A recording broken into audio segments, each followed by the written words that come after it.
Di jantung kota Banyumas, berdiri sebuah bangunan yang lebih dari sekadar tempat ibadah. Ia adalah simbol sejarah, pusat religi, dan mahakarya arsitektur kuno yang tetap lestari, Masjid Agung Nur Sulaiman.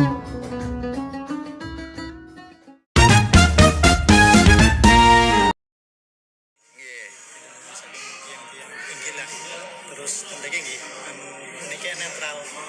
Oh, nggih. Enten pematnya enten salape nggih enten. Jenis tunggal. Nggih. Kali niku lah. Nek mau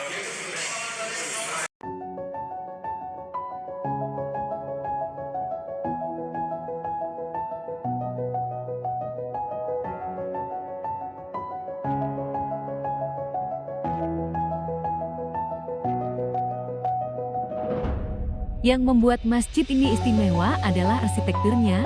Tempat saka guru dari kayu jati asli menopang seluruh struktur utama. Tanpa satupun paku besi, masjid ini dirakit dengan teknik pasak, sesuai tradisi bangunan Jawa abad ke-18.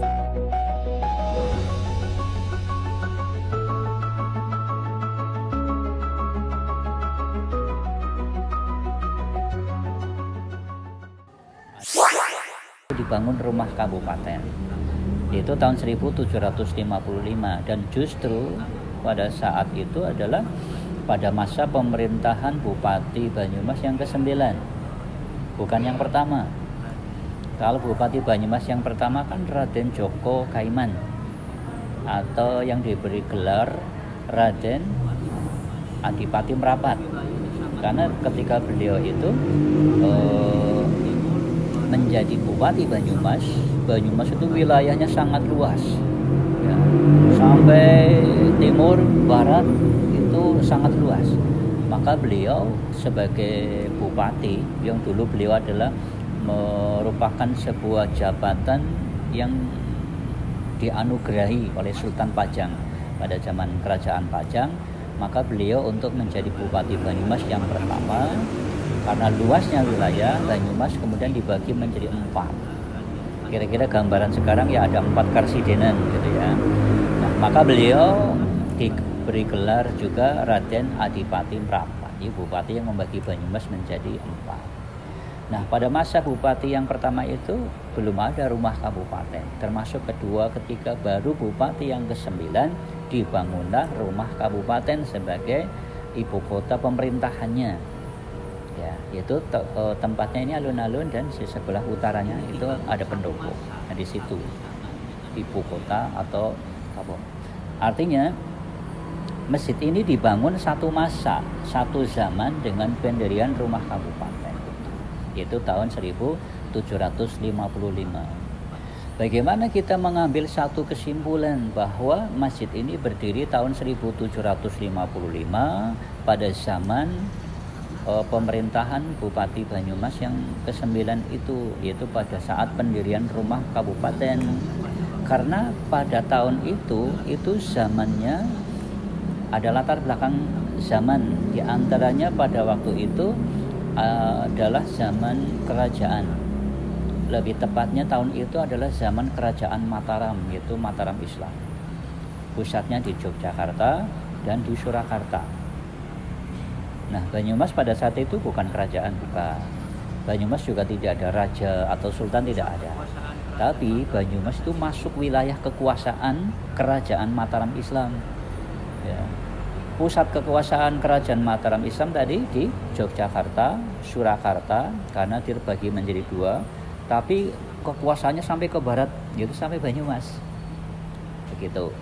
Nah, maksudnya kita mengambil kesimpulan Banyumas ini masjidnya berdiri tahun 1755, satu zaman dengan pendirian rumah kabupaten, itu karena mengacu kepada zaman itu, pada saat zaman kerajaan Mataram Islam di Yogyakarta, di Surakarta, mungkin juga di Demak. Di sana ketika membangun sebuah pemerintahan, membangun sebuah keraton, itu pasti diikuti dengan pembangunan tempat ibadah. Ciri-ciri ibu kota pada zaman kerajaan Mataram Islam itu adalah tengahnya alun-alun, sebelah selatannya keraton, sebelah timurnya penjara, sebelah baratnya masjid, sebelah utaranya pasar. Itu di Jogja, mungkin yang pernah ke Jogja ya, di keraton-keraton itu tuh tata itunya seperti itu, tata kotanya, termasuk di Solo, di Demak itu seperti itu. Nah di Banyumas sama, cuma di sini kan kita bukan kerajaan, maka keratonnya tidak di sebelah selatan, tapi di sebelah utara. Dan di sini bukan keraton, tapi apa? Kabupaten itu. Nah di sana di Yogyakarta dan di Surakarta ada datanya ketika membangun sebuah keraton kira-kira 10-15 tahun baru membangun tempat ibadah masjid. Demikian juga di Jogja dan di Demak. Maka kita mengikuti konsep seperti itu. Ketika membangun sebuah kota, setelah dibangun keratonnya atau di sini pemerintahan kabupaten, maka seiring dengan itu dibangun masjidnya. Nah, di sini data yang ada itu justru pembangunan rumah kabupaten. Itu yang ada datanya tahun 1755. Sehingga dari kesimpulan itu kita sepakati di masjid kita ini bahwa masjid ini secara latar belakang sejarah berdiri tahun 1755.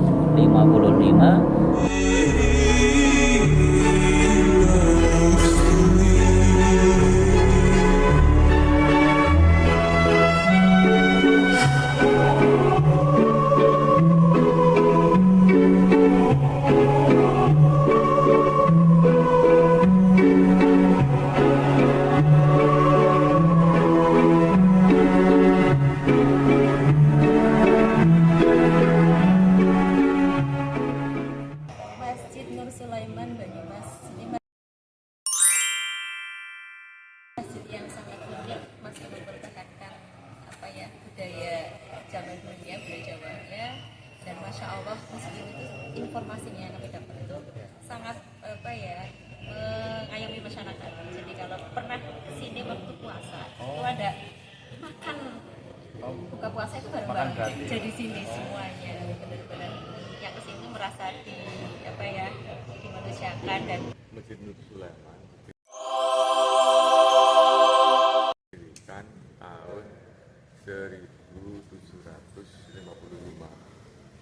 Jadi kalau dihitung ya sekitar 270 tahun umurnya. Lalu pendirinya itu yang sikin namanya Pak Nur Daiman dengan Pak Sulaiman, sehingga namanya menjadi Nur Sulaiman. Ya, gitu ya. Terima kasih, Pak. Oke.